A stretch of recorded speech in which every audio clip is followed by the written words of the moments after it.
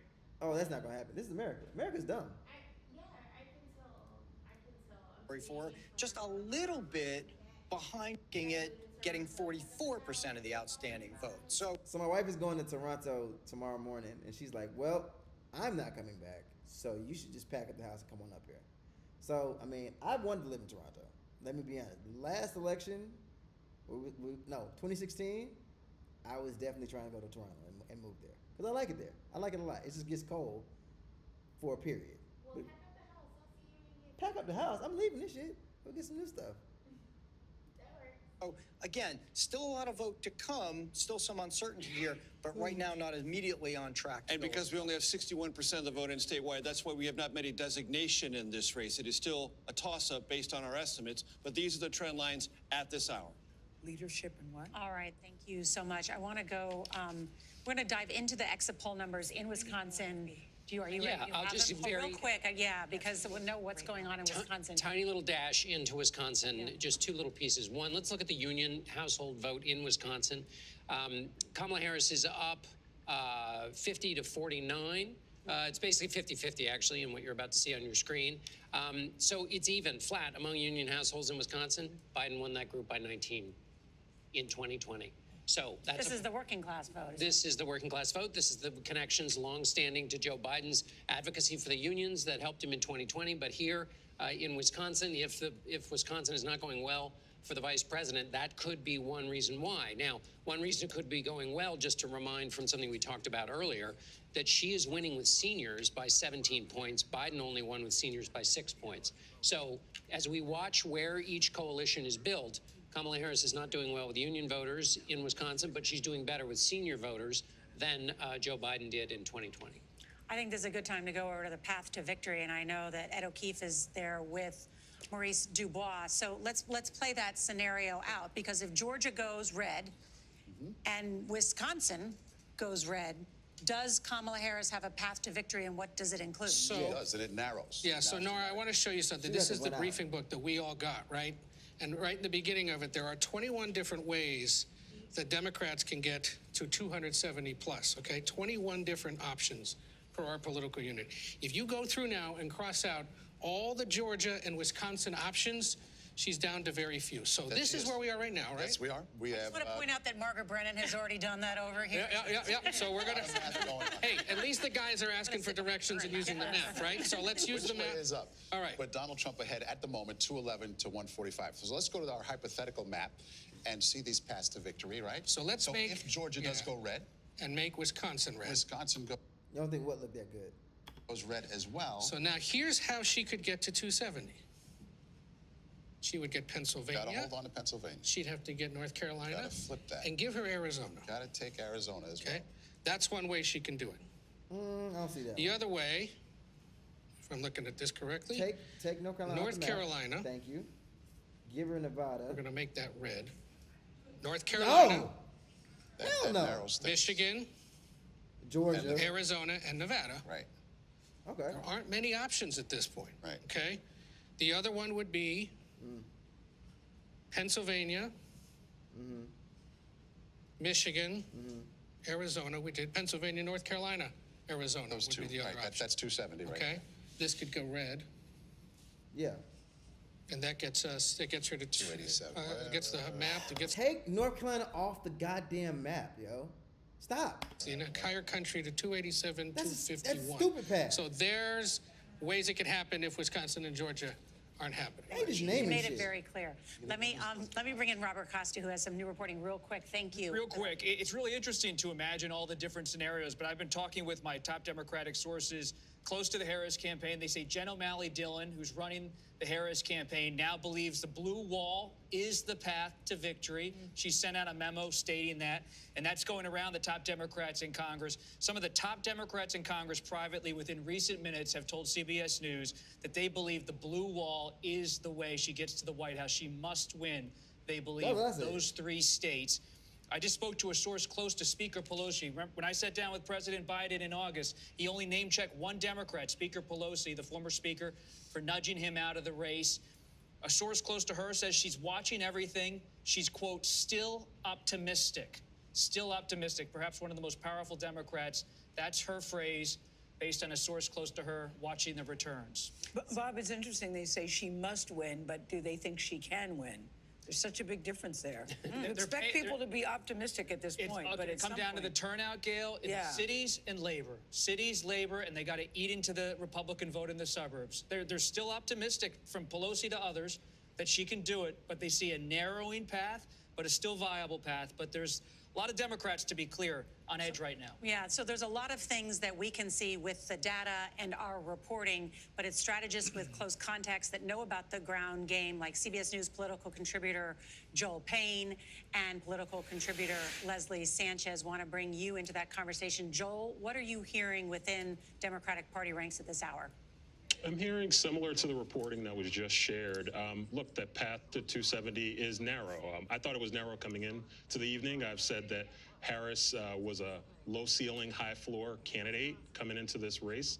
I think that holds true. I think Jen O'Malley Dillon's memo is correct, that it seems like the blue wall is the path. And I will say this, I think Democrats are kind of coming to grips with a stubborn reality that some of the bets that were made in this cycle may just not pay off. That doesn't mean Kamala Harris will lose, but it does mean that some of the bets maybe around abortion and some of the bets around Donald Trump maybe receding in public regard just did not come to fruition. There is still a path despite all that. And I remember in 2020, many Democrats around this time of night felt maybe similar to looking at the map right now, the same way that they felt 4 years ago, the same way they feel now. And that race was able to be pulled through. But I think Ed's point is right. I think there are narrow paths to victory, and I think Democrats are bearing down for what could be an extended process here when you get past those blue wall states, looking at Nevada, seeing what happens with those votes. The ballot curing, I think, will be a really key issue. And you even look at that Reid machine in Nevada that many Democrats rely upon to deliver key votes in that culinary workers union. Those will be the places where Democrats will look if they plan on delivering an electoral college victory here. Yeah, I mean, as I look at the map and the path to victory, if she cannot win Wisconsin, in other words, if there's a piercing of that blue wall, she would have to win Arizona. Right. And so that's really what it would come down to at this point. Nevada's still too small at 6 EVs. She'd need Arizona, and I have to go back to the magic wall or the data desk. No, you're missing the key thing here. You put North Carolina in that number. That's the part they're missing out. They put North Carolina in that number. They're not saying that. North Carolina's not going to go blue. They put North Carolina in there, though. And figure out what's happening in Arizona, because I don't have a good sense yet about what's happening in Arizona. Major, what did they say, Michigan? Major and Anthony, we'll go to them in just a second, but let me touch base with CBS News political analyst Leslie Sanchez, because she is with us. And Leslie, I know you've been with us for most of this conversation. We heard Cecilia's reporting and more about the Hispanic vote. What are you hearing? I'm hearing that the Democrats are cratering their support among Latino voters, and it's across the board. It starts in Texas. You look at the Rio Grande Valley. You're seeing stronger support leaning toward Trump along those border counties than he did, performing better than he did in 2020. And I expect that to move into the Sun Belt, into Nevada, where you have the culinary unions, into Arizona, where you have a lot of working class, middle class Latino voters. I expect that to tip toward Trump as well because of this growth. They're going to start the count. That's the thing. They're going to start the count. Because, again, they had to redo some things in Pennsylvania. So they're going to start the count. That's not going to be over till well into the morning. Again, there are paths. And as Buddy said, the paths are not big. They're not big. But they're never big, though. They're never big. Look at this. Obama Didn't even flip Georgia blue. His second time around. The entire South was red. He flipped Florida? Damn. That was the key. That's a major key, actually. Could he have won if he lost Florida? Hold on, I'm gonna do some math. Yeah, he still would have won it. He still would have won. He still would have won. Is there anything that's different though? Okay, Florida. Florida's the key. But without Florida, he got the blue wall. That's what it was. He got the blue wall. I'm looking at Obama's. Yeah, he got the blue wall. Michigan, Wisconsin, Michigan, and Pennsylvania. He got the blue wall, and that's what saved him. Because he lost Arizona. Like I said, if things are still the same, that's totally fine. As long as he gets Nevada and gets Arizona. If she gets Nevada and Arizona, don't even worry about it. We could lose one of these three, and that'd be fine.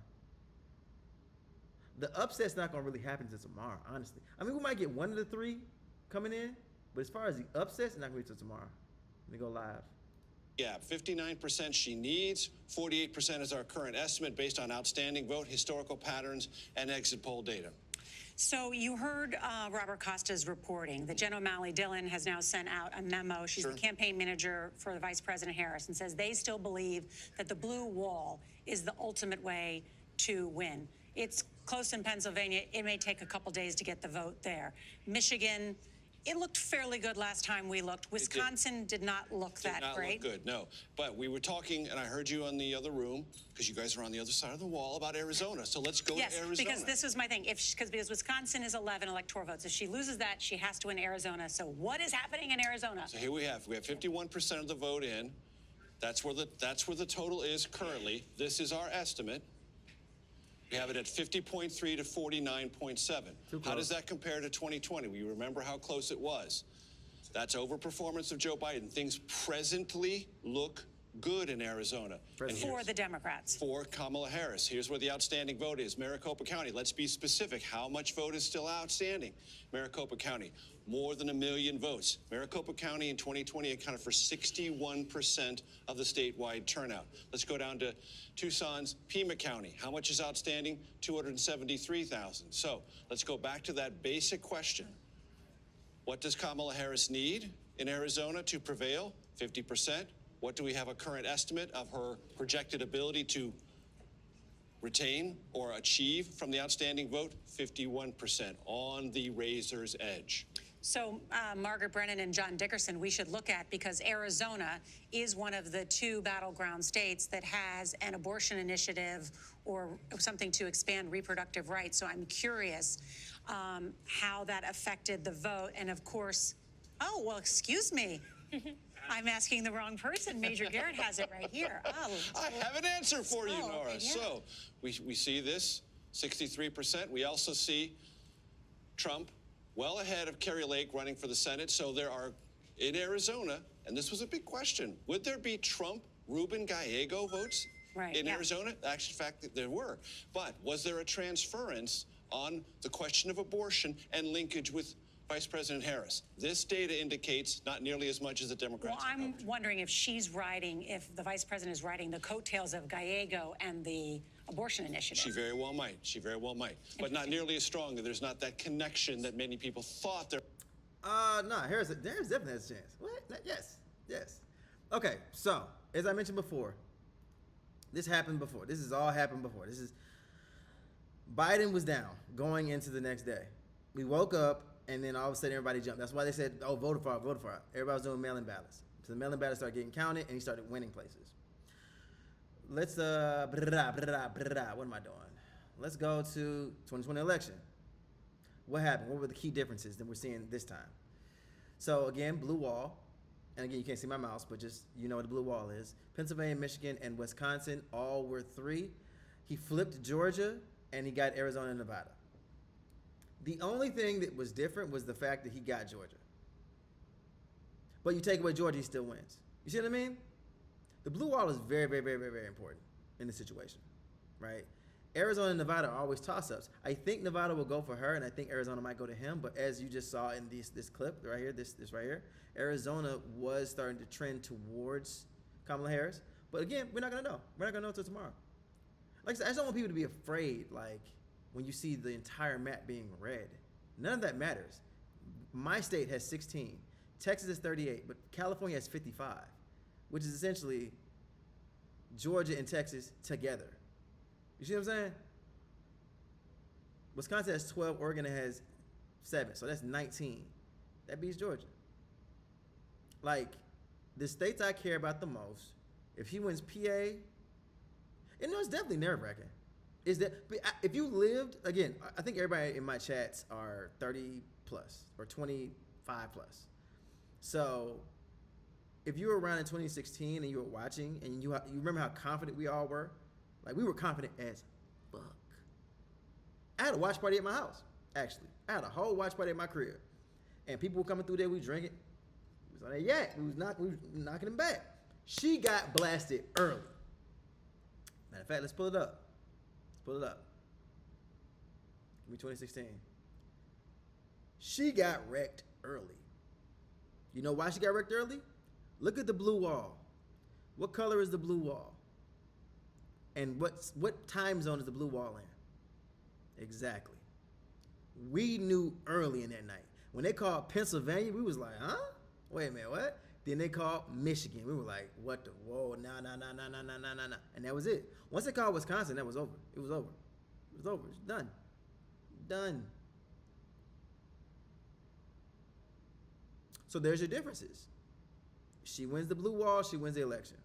She wins 2 of the 3, cool. She just has to win out with Nevada and Arizona. North Carolina and Georgia are not a part of this. If she gets Georgia, that's incredible. But I don't think she will. I don't think she will. I just don't. So, like I said, am I worried? I'm always gonna be worried, you know? You're right to feel worried.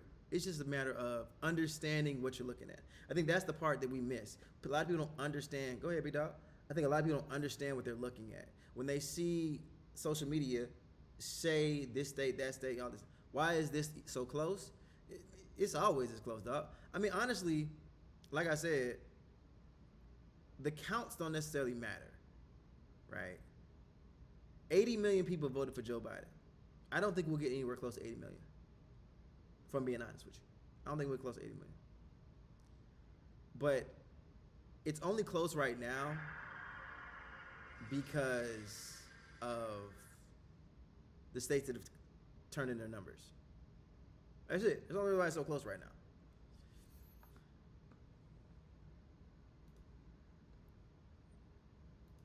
And it had a lot to do with abortion, so they thought they'd see a repeat this time around. Instead, it's this nail biter, and Jen O'Malley Dillon sending out this memo. I need Pennsylvania to pick up the pace. With Reagan had just got shot. 1984, Reagan had just got shot. So that's why he won. Buddy only had one state. That was the worst ass whooping in the history of presidential elections. For those who know what he's talking about,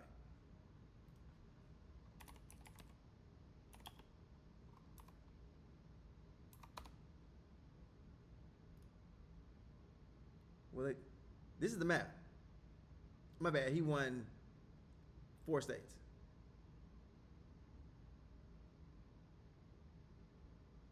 Is it Reagan Bush? No, not Reagan Bush. No.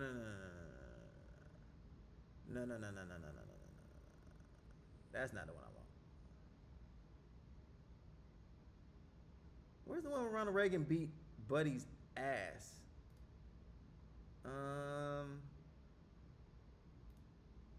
There we go. Bruh, come on, man. I don't want to give you all money. The fuck? All right, now that I did that, let me go back. Come on, bruh. Oh, dismiss. There we go. This is what I want y'all to see. This was the worst ass whooping in the history of elections. Ronald Reagan beat this man in every state except his home state. Now, granted, this is kind of why we're in the situation we're in now because of Reagan, but this was the election that time. New York City is receiving record numbers of migrants. Today, we're going to have more than 500 adults and children come through that door. Tensions rise as shelters reach max capacity. We don't have to take care of them. CBS Reports goes inside a crisis cities and families are facing as they fight to survive. The United States still has that glimmer of hope for people to come here. Fighting for a future. Now streaming on the free CBS News app. This case. It's like a screenplay, something straight out of Hollywood. But it's not fiction. It's 48 hours. Human remains found this week. 4 families shattered. There's no physical evidence. The mystery would haunt investigators for years. There's some questions that have to be asked and need to be answered. Like a John Grisham novel. A gripping true crime original. 48 hours. Now streaming on the free CBS News app. I can see clearly. CBS Mornings Plus, clearly more news, more smart conversation. More money-saving tips, more recipes. More uplifting ways to get you on your way. Plus, more sports, more weather. Clearly more CBS Mornings. Plus, Sunshine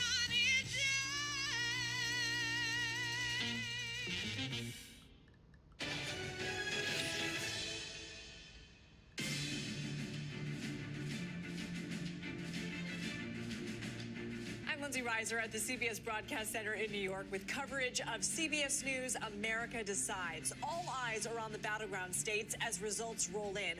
Let's go to West Palm Beach, Florida. CBS's Caitlin Huey-Burns is at Trump's election night headquarters. Caitlin, what are you hearing from supporters there? Hey, Lindsay, great to be with you. Well, this is essentially Trump's home state now. He has declared residency in Florida. He voted in Florida earlier today, so the crowd here is a hometown crowd. We're in a convention center arena, essentially, and it is really filled. Red hats, kind of a sea of red hats everywhere.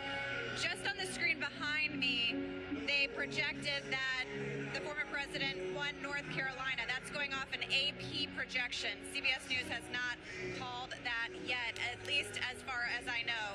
But I want to talk a little bit about Trump's strategy over the past couple of days, where he went and what that signals in terms of what we're seeing in the results.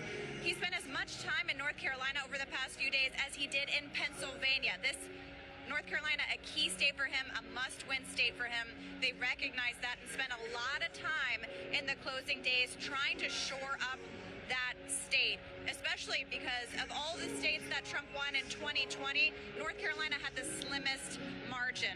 We're also hearing from Trump campaign officials sharing what they're seeing in the exit poll data, and they're very encouraged by Trump's showing, at least in the exit polls, among Black, Latino, and young men. And remember, we've been talking about this for a while. This has been a specific pitch from the Trump campaign to reach male voters facing a wide gender gap, really leaning into male voters and specifically trying to widen out their support in terms of demographics among men. So again, we'll wait for those results, but that's what the campaign is seeing, at least in those exit polls. But the ballroom filling up here. The big question is whether Trump will come out and speak. He's been watching the returns at his resort in Mar-a-Lago with family and friends like Elon Musk. So we're just waiting to see whether he does come out here and speak. Lindsay. CBS's Caitlin Huey-Burns in West Palm Beach, Florida. Thank you so much. You're watching CBS News America Decides. Stay with us.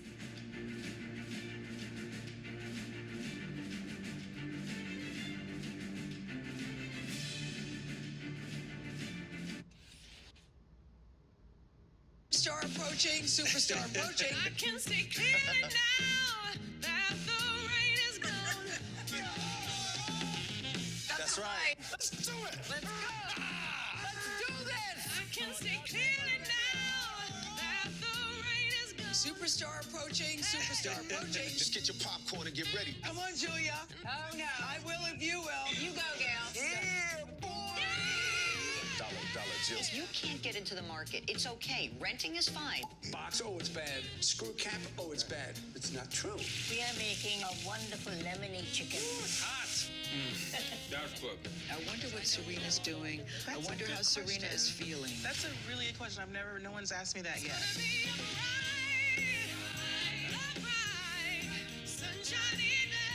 You're 70 years old? 70, yeah. I'm 21.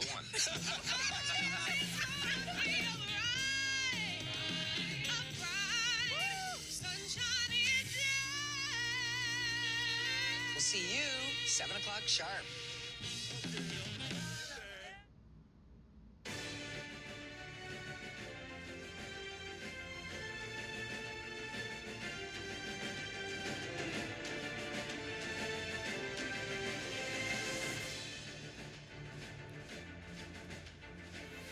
Welcome back to CBS News Election. All right, so I'm gonna go to sleep. Not right now, but I'm about to make another video, and I need to record over here and do that. Like I said, y'all can go to sleep. We're not gonna know everything until tomorrow. You know, we'll see how things could turn out. You know the path to victory. We know it's the blue wall of those 3 states: Wisconsin, Michigan, and Pennsylvania. She loses one of those. She has 2. She needs Nevada, Arizona. Just keep that in the back of your mind. She just lost North Carolina. Again, that was nothing has surprised me yet. But that's where we are. Cool? All right, man. I'm gonna catch y'all tomorrow. We'll hopefully have some better news.